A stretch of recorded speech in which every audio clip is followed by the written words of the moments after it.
Hello! We hope you're enjoying your stay at Toshi's place. To help you make the most of your time in Kamakura, we've prepared this sightseeing guide. Today we'll introduce you to Tokei-ji Temple. It's such a special place, known historically as the Divorce Temple, and also just a really tranquil sanctuary of Zen. Imagine a spot just brimming with, well, profound history, amazing beauty, and stories that might actually surprise you. And it's practically right on your doorstep from Toshi's place. Exactly. So let's dive into something truly fascinating. Can you imagine being trapped in a marriage, like with absolutely no way out? Yeah, no legal recourse. Especially back then when women had almost no rights. In feudal Japan, divorce was, well, virtually impossible without the husband's say-so. But here's where Tokei-ji Temple comes in. It was this radical, honestly, life-changing sanctuary, famously known as a refuge temple, or as you said, the divorce temple. Okay, let's unpack that. A divorce temple. It sounds pretty revolutionary, doesn't it? And it was. Tokei-ji was founded way back in the late 13th century. It started as a Rinzai Zen temple, and its very first head priest was Kakuzani. Now, she was a really significant figure, the mother of the Kamakura shogunate's regent, Hojo Sadatoki. Wow, so connected right to the top. Absolutely. Now, tradition often says she started this unique divorce temple law, the Inkiridera hook. The Inkiridera hook. Yes. But, actual historical records, they show it was formalized a bit later, during the Edo period. In fact, the oldest written divorce certificate we actually have from the temple is dated 1738. 1738, so quite a bit after the founding. That's interesting. It is, yeah. The practice might have existed earlier, but the formal system seems Edo-based. So picture this then. A woman, maybe in a desperate situation, could literally run to the temple for sanctuary. That's exactly it. The temple would first try to mediate between the husband and wife. Like counseling. Sort of, yeah. And often, apparently that was enough to sort things out. But if mediation failed, Then what? then she would begin what was called ashikake sanin. It means basically a 2-year stay at the temple. 2 years. Yeah, the term literally means something like 3 seasons on foot, kind of symbolizing this big commitment to getting free. Okay. And what did they do during those 2 years? Well, they'd engage in Buddhist practices, things like copying sutras, sewing, Yeah. Contemplative work. Right. Do they have to become full nuns, shave their heads and everything? No, and that's a comforting detail, I think. Yeah. Usually a symbolic cutting of some hair was enough. Formal tonsure wasn't mandatory. So it functioned almost like like a modern domestic violence shelter, in a way, providing safety and a path out. That's a really good way to think about it. In a feudal society, this was radical. A functioning safe haven, legally sanctioned. It offered a lifeline that was just unheard of. Amazing. It really represented an early, kind of groundbreaking form of legal aid for women. There's even this popular legend that if the temple gate was closed when a woman arrived, she could still get refuge just by throwing something personal like a hairpin or maybe her straw sandals over the gate. Wow.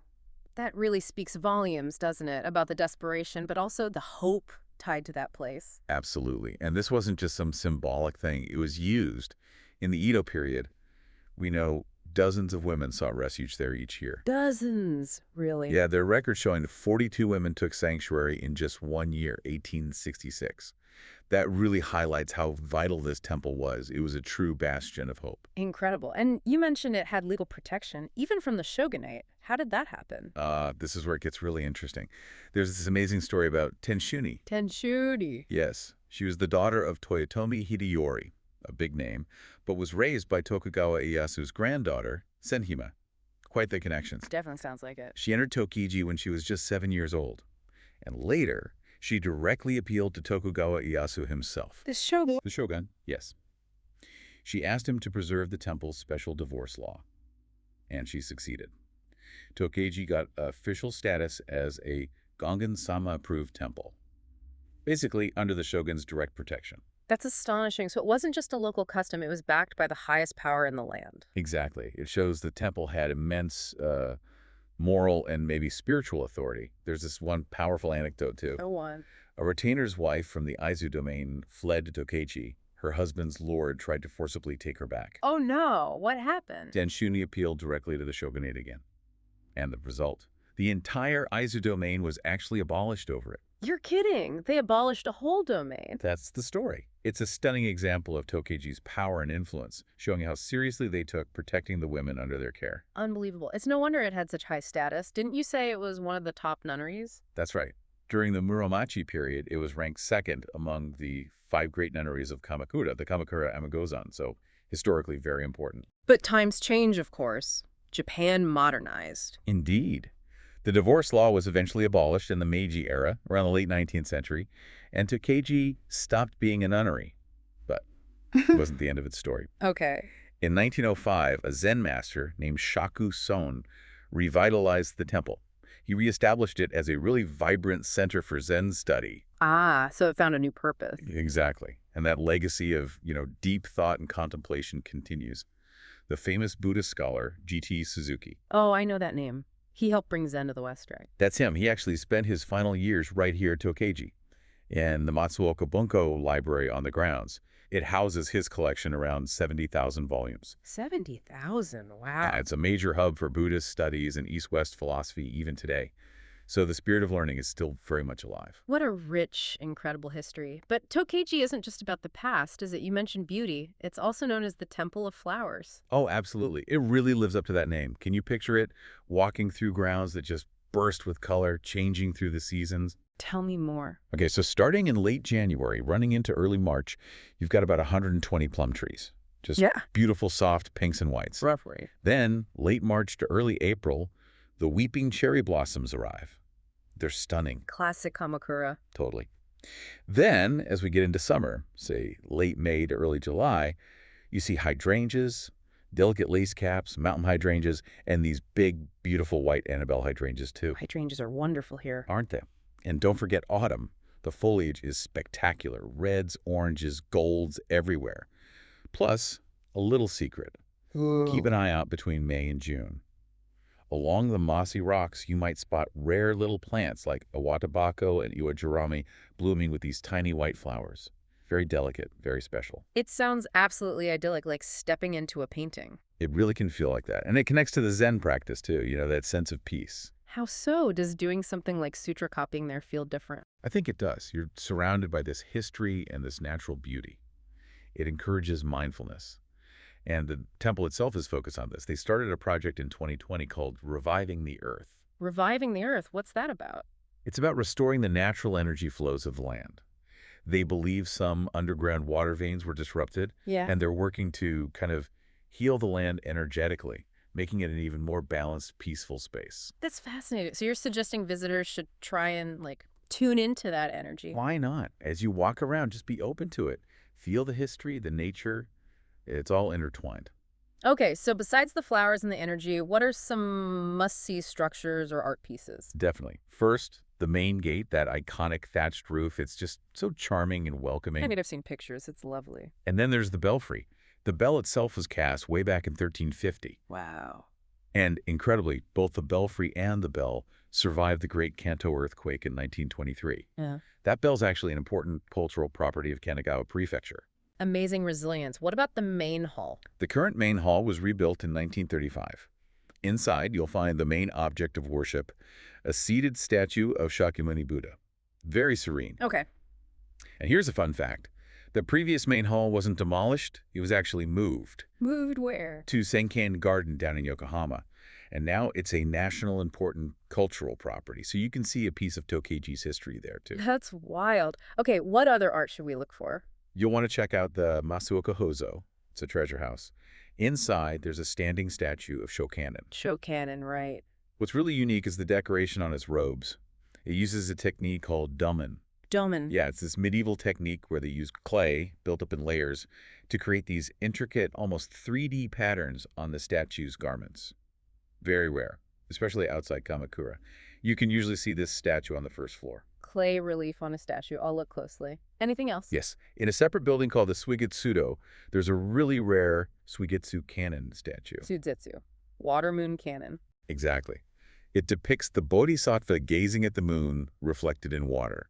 It was a popular theme in China centuries ago, but you hardly ever see statues like this in Japan outside this area. Sounds beautiful. Can we see it?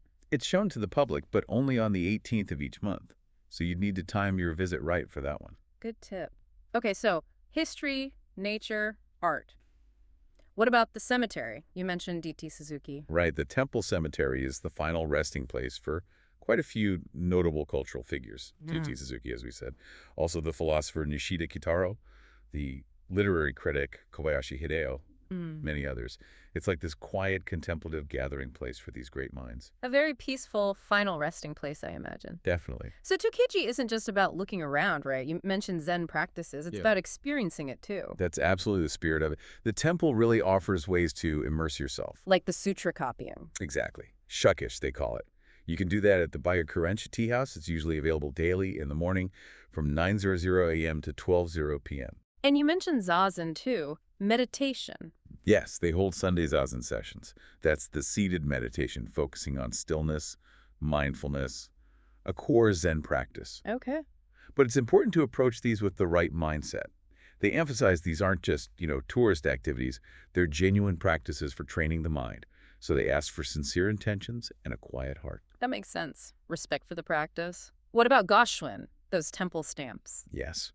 For collectors, you can get your Gashuin stamp. They offer it at the entrance of the Matsuoka Hozo, the treasure house. Good to know. And tea ceremonies. They do have monthly tea gatherings at the Kanantei Tea House, but those require a reservation in advance, so you need to plan ahead for that. Okay. Lots of ways to engage. You also mentioned something about admission.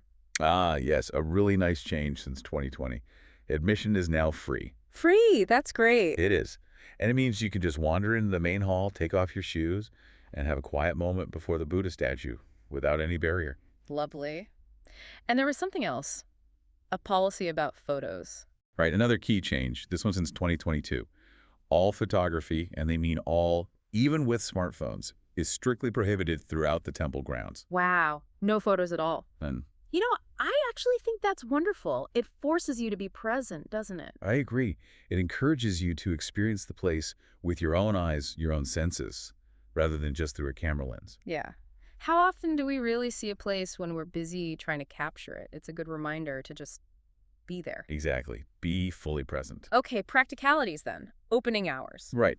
Tokei-ji is open from 8:30 in the morning until 4:30 in the afternoon. Okay. But note, from November to February, it closes a bit earlier at 4:00 p.m. Good to remember for winter visits.